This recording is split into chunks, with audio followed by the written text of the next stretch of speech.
Alrighty, so today I'm just going to be talking a little bit about vital capacity, what it is, how it's going to affect your patient, everything along those lines, as well as I'm going to be talking a little bit about minute volume, and finally I'm going to just round it out by talking about what can affect vital capacity and how you can affect or how you can affect more minute volume rather than vital capacity.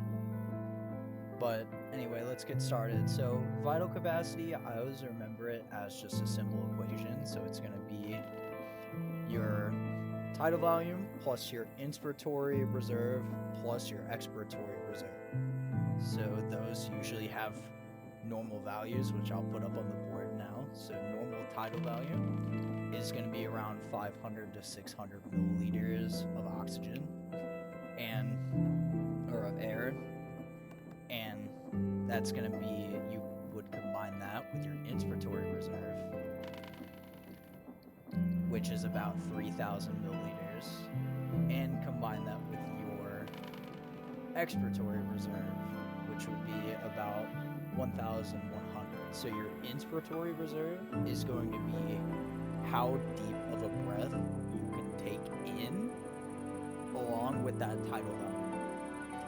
And then your expiratory rate is going to be how deep of a breath one can push out along with that tidal volume, or after the tidal volume. So taking the deepest breath in you can, inspiratory, expiratory, and then that would combine up to a total of about 4,600 milliliters. Those are normal.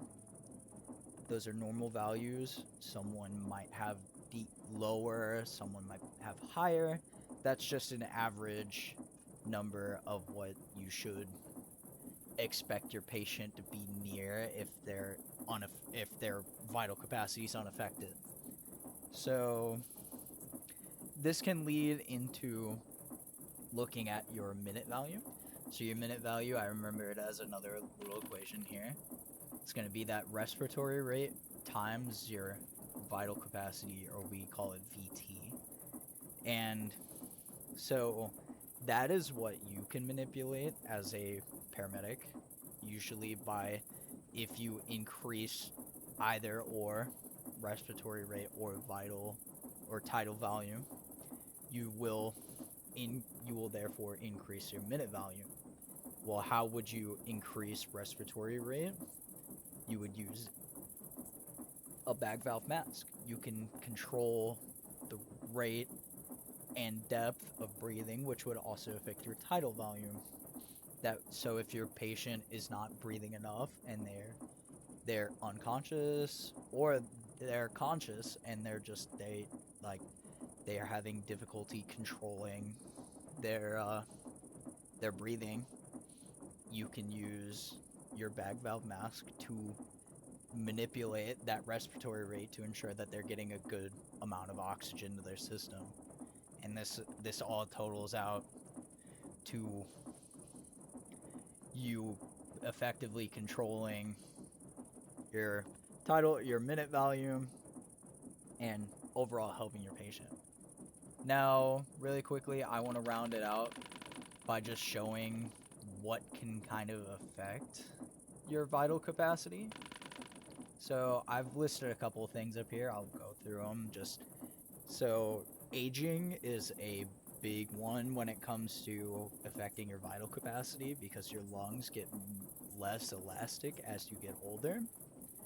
So you will consequently have less vital capacity, and you'll struggle to breathe a little bit more. It'll be a little bit harder to breathe because your lungs aren't able to just stretch and hold as inherently more oxygen. Now, this can also be caused by lung issues such as like a pneumothorax, because obviously if one of your lungs is punctured and not working properly, or like the chest wall is punctured in a way that causes the pressure inside of your chest to dissipate, so that lung doesn't function, you're going to have less vital capacity because you're missing a lung.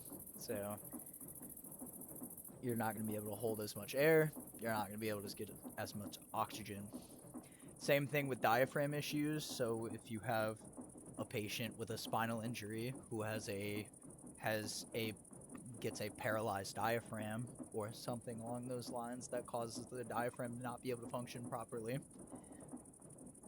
you will get a little bit of more or less reduced vital capacity, not in the necessary way of you're reducing the amount of space the lung has available, more just you are decreasing what causes that air to be able to move in and out of the lungs. So if you have like partial paralysis of the diaphragm's not going to be able to contract as much.